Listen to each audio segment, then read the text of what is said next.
vuelta con los temas del día y mucho más en País ADN por la 91.7. Se termina marzo, mañana, un mes intenso, para muchos difícil, muy caro también. Y después, inmediatamente, comienza el mes de abril, que nos trae en términos tributarios uno de los momentos probablemente más importantes para todos los contribuyentes, que es la operación renta, conocida por algunos como la devolución de impuestos, aunque algunos ya no les devuelven tantos impuestos, sino más bien que tienen que pagarlos. O bueno, vamos a hablar del detalle de lo que significa la operación de la declaración de renta 2026, uno de los momentos más relevantes del calendario económico en nuestro país. Marca un punto de encuentro entre el cumplimiento tributario y la planificación financiera también de las empresas y por supuesto de las personas naturales. Y para hablar de esto estamos con Carlos San Martín, gerente del área tributaria de Auditeris. ¿Cómo estás? Bienvenido. Muy bien, Piedad. Muchas gracias por la invitación para poder hablar de estos temas contingentes en estos tiempos. Contingentes y también complejo. Uno se confunde mucho, uno no sabe, si es que uno no es contador auditor o no se maneja muy bien, en realidad que la operación renta empieza a ser un problema porque hay incluso conceptos que uno no tiene idea, incluso estamos tan desordenados de repente financieramente que no sabemos qué está bien, qué está mal, si es que corresponde o no corresponde. Esto empieza durante los próximos días, entiendo, en abril, ¿cierto? Así mismo. Aun cuando el proceso de operación renta, uno piensa siempre que es solamente la declaración en sí, que va desde abril hasta aproximadamente como el 9 o 10 de mayo. Uh-huh. Pero en realidad todo este proceso de renta ya parte en algunas empresas en febrero, otras en marzo, presentando ciertas declaraciones juradas. Por ejemplo, declaraciones juradas de honorarios, de arriendo, de sueldo, y esas son las que ayudan a alimentar la propuesta de declaración, por ejemplo, de personas naturales. Y eso obviamente, claro, uno dice personas naturales porque los que tienen empresas muchas veces también tienen asesoría. No todos, pero quienes tienen empresas por lo general pueden tener asesoría, pero cuando uno habla de una persona natural, un profesional independiente o dependiente, quizás los primeros, además, los que están recién saliendo, quienes van a realizar su primera operación renta, dicen como, este momento tan entretenido que me dijeron que iba a pasar. De repente es complejo porque si bien la misma página del Servicio de Impuestos Internos te entrega un cálculo hecho, digamos, siempre hay que revisarlo y ahí cuando nos ponemos a revisar es donde nos empezamos a confundir con los conceptos, con en qué fijarse, qué está bien, dónde puedo ver la información correctamente. Vamos por las recomendaciones. ¿Qué hay que hacer previo a esta operación renta? Mira, previo a operación renta, y aquí yo quizá lo debería enmarcar en una separación de personas naturales, como tú dijiste, o empresas también, ¿cierto? Si fuera persona natural, creo que tendría que revisar si realmente los ingresos que yo percibí en el año comercial 2025 están todos registrados dentro de mi propuesta, quizás de operación renta. Lo que tiene que ver con sueldo, con honorarios. Si yo tuve dividendo en alguna sociedad, también que salgan reflejados acá en la declaración de renta. Otra cosa importante también es que, aun cuando sea un proceso, y como tú bien dices, de un prellenado quizás del Servicio de Impuestos Internos, de todas maneras tenemos que validar si están beneficios, por ejemplo, incorporados. Hay beneficios, por ejemplo, de beneficios de hijos que estudian, ¿cierto?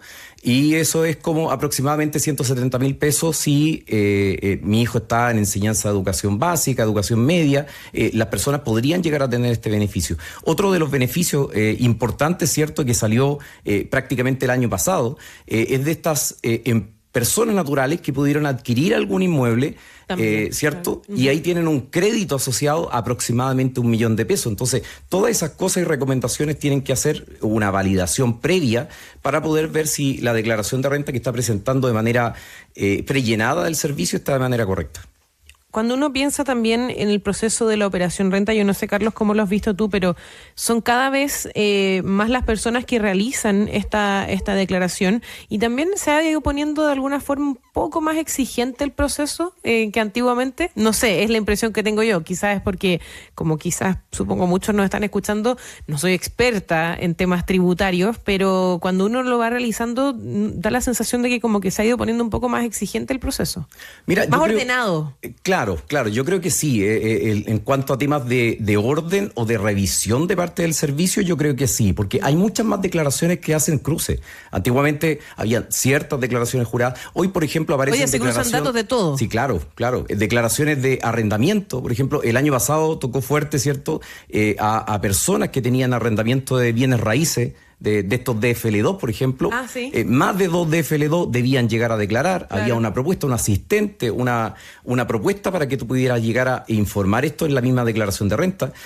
Hay también cruces ahora por temas de criptomonedas. Hay mucha gente, ¿cierto?, que tiene estas adquisiciones, ha generado algún ingreso y también el servicio espera, ¿cierto?, que hagan esta validación. De hecho, el promedio que el Servicio de Impuestos Internos tiene como prevalidaciones de estos formularios 22, aproximadamente un 95%. O sea, el servicio tiene mucha información, muchos cruces, y por eso es que para algunos es un poquito más complejo. Sí, porque muchas veces, como yo decía, algunos ni siquiera tenemos claridad, lo digo en primera persona, pero porque podría ser cualquiera que nos esté escuchando, de repente de qué es lo que tiene que estar o qué es lo que no. Uno empieza a ver cifras, ha pasado muchas declaraciones de renta, personas que dicen, pero esto, ¿por qué está acá? Y esto no me calza, no me cuadra, ¿qué significa este monto? ¿Dónde lo puedo revisar? Y ahí es donde la declaración se empieza a tornar en algo un poco más complicado, porque además hay que decirlo, toma su tiempo y hay que darle un tiempo, obviamente, para poder revisarlo bien. El tema es que no siempre tenemos el tiempo.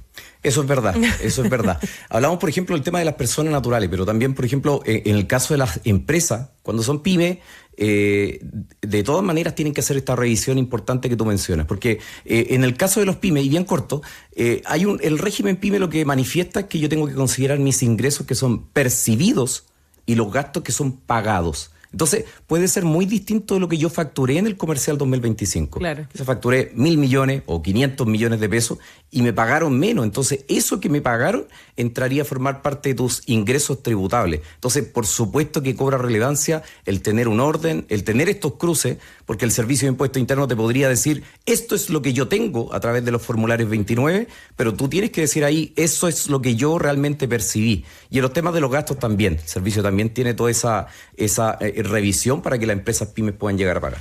Ahora, Carlos, ¿cuáles son los principales errores que cometen las personas al declarar? Mira, hemos visto por lo menos en Auditeris que los principales errores, temas de ingreso.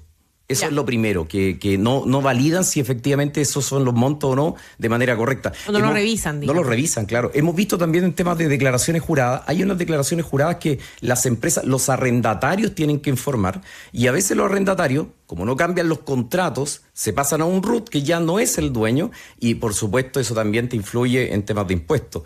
Lo que realmente, como mencionaba recién, las empresas que son pyme, por los ingresos percibidos, si yo no tengo un detalle de lo que no me han pagado en el comercial 2025, voy a tener que tributar por todo. Y eso, por supuesto, va a elevar el impuesto que tengo que llegar a pagar. Lo que no está pagado en el comercial 2025 como gasto, también tengo que llevar una estructura ahí bien detallada, precisamente para no caer en este tipo de contingencia. Ahora, hemos hablado, ¿cierto?, de los regímenes de personas naturales, de empresas que son pymes, pero también existen estas empresas que son llamadas semi-integrados, que se supone, ¿cierto?, son las más grandes, pero la norma por lo menos lo que habla es que tienen que haber percibido más de 3.000 millones de pesos aproximadamente para que tributen en ese régimen. Claro. Pero también existen empresas que pueden ser pequeñas, empresas quizás que son de inversiones, empresas que son de bienes raíces. La norma lo que habla, y para hacerlo como muy, muy en simple, cuando yo tengo una renta pasiva y el mayor porcentaje de renta pasiva, independiente del ingreso que yo tenga, debiera ser un régimen 14A semi-integrado, que le llama la norma. Y esto tiene una particularidad, porque ahí sí va muy distinto en comparación con el régimen PYME, porque acá yo tengo que tributar por todo, todos los ingresos, me los pagaron o no, tengo que tributar por todo. Los ingresos pagados o adeudados también, tiene también sus beneficios. Hay beneficios, por ejemplo, de las depreciaciones aceleradas, que tengo que mantener también las correcciones monetarias, si realmente están alineadas con este monto. También tengo un beneficio que es por incobrables, si es que las empresas no me han pagado, ¿cierto?, y pasan más de 365 días, automáticamente podría también llevarla a gasto. Entonces, hay varios beneficios que uno tiene que comprender antes de decir estamos ok con la operación renta. Entonces, claro, hay muchos errores que las personas pueden cometer a la hora de realizar la operación renta, pero uno dice, ya, quizás entonces la estoy haciendo lo más a conciencia posible, estoy revisando los montos, que esté más o menos todo bien, los datos bancarios también, obviamente, me calza, ya. Si me llegué a equivocar en la declaración renta, porque te hace varias preguntas, como ¿está seguro? ¿Está ok? ¿Revisó? Y uno de repente por hacerlo rápido, ay, que quiero que me llegue, porque sí me van a llegar. Esa es la otra, cuando uno se empieza a encontrar con la sorpresa que ya no te llegan impuestos, sino que tienes que pagar. Y ahí dice ¿cómo? esa duda como, pero si esto no era la devolución de impuestos mal llamada, digamos, porque a algunos les devuelve y a otros no, y otros tienen que pagar y otros quedan en saldo, o sea, es dependiendo del caso de cada persona, de cada empresa sobre todo, pero uno dice como ya, declarar, sí, aceptar. ¿Qué pasa si me equivoqué con algún dato? Mira, si te equivocaste con algún dato, el mismo servicio permite que hasta aproximadamente el 25 de abril puedas reenviar la declaración. Ah, perfecto. ¿Sí? Pero si ya pasa esa fecha, tienes para poder rectificar recién en el mes de junio. Entonces, yo lo que recomiendo, por lo menos Auditoría, y lo que recomendamos nosotros siempre es que la declaración no la mandemos de inmediato los primeros días de abril. De hecho, ¿por qué? Porque muchos lo hacen porque hay ciertas fechas de pago, si es que usted la hizo no sé cuándo, entonces como, mandarla rápido. Eso no es tan bueno. Para que me anticipen la devolución, ¿cierto? Siempre que haya devolución. Claro, siempre que haya devolución. Porque dejémoslo en claro, o sea, a veces hay devolución, a veces no hay nada, ni devolución ni pago, y hay veces en que uno tiene que pagar impuestos con esta operación. Por supuesto. Ya no es esto, quitémosle el nombre de devolución de impuestos porque eso era cuando probablemente estábamos partiendo trabajando recién, o boleteando cuando éramos muy jóvenes. Ya probablemente más de adultos es distinta la cosa.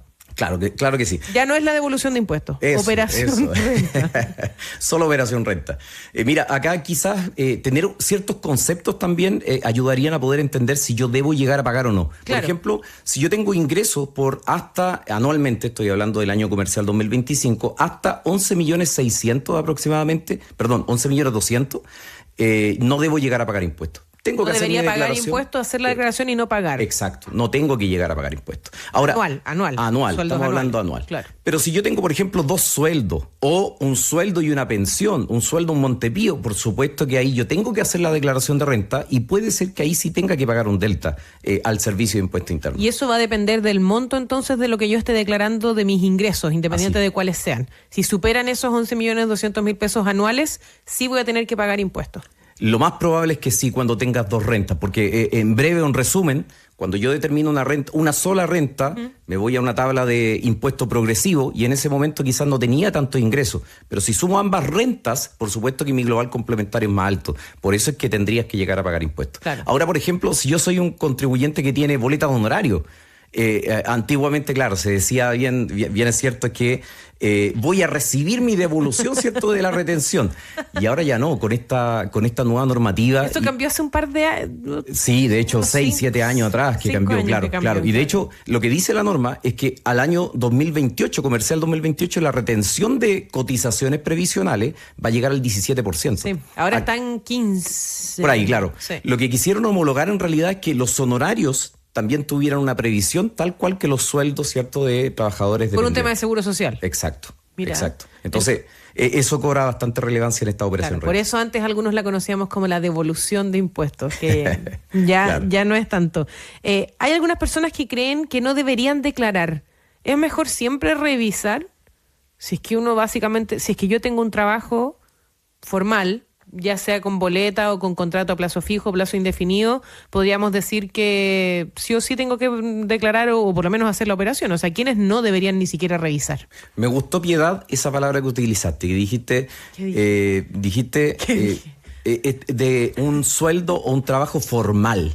Y eso sí es muy importante, porque si bien es cierto lo que estamos que la informalidad conversando, no está en el sistema. Claro, si bien es cierto estamos conversando que si yo tengo más de 11.200.000 pesos, ¿cierto?, anuales, yo tengo que llegar a declarar, yo de todas maneras tendría que revisar la información. ¿Y por qué voy al concepto de formal? Porque desde el año pasado se están enviando algunas declaraciones juradas que corresponden a instituciones financieras o estas empresas que son de mercado pago, ¿cierto?, que no están reguladas y que están obligatoriamente tienen que llegar a informar por transferencias que han recibido.